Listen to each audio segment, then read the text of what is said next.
आत्मीय बंधुओं प्रणाम।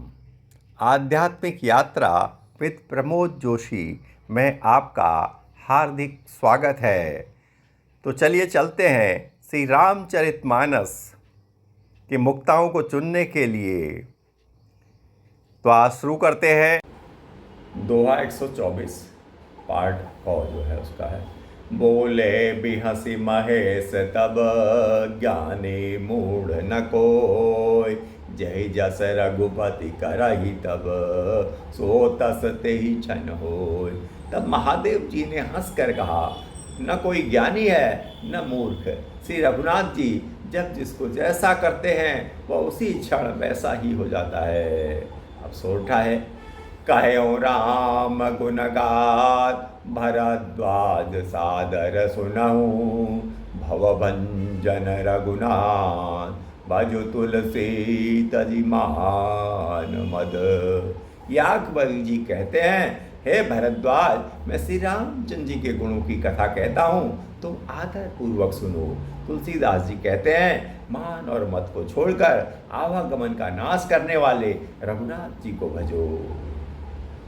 हिमगिरि गुहाए कति पावनी, बह समीप सुरसरी सुहावनी।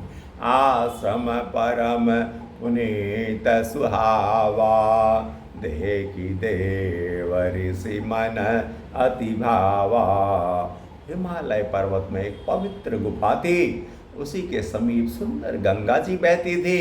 वह परम पवित्र आश्रम देखने पर नारद जी के मन को बहुत ही सुहावना लगा।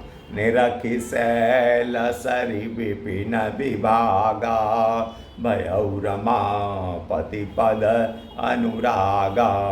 सुमिरत हरि श्राप गति बाधी, सहज विमल मन लागी समाधि। पर्वत, नदी और वन के सुंदर विभागों को देखकर नारद जी का लक्ष्मीकांत भगवान के चरणों में प्रेम हो गया।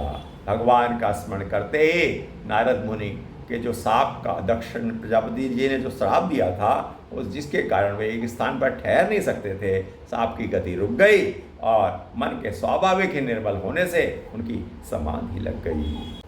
मुनि गति देखि सुरेश डराना, काम ही बोल के न सनमाना। सहित सहाय जाहु मम हेतु, चले हरसी यह जलचर केतु। मुनि नारद की यह तपोमय स्थिति देखकर देवराज इंद्र डर गया।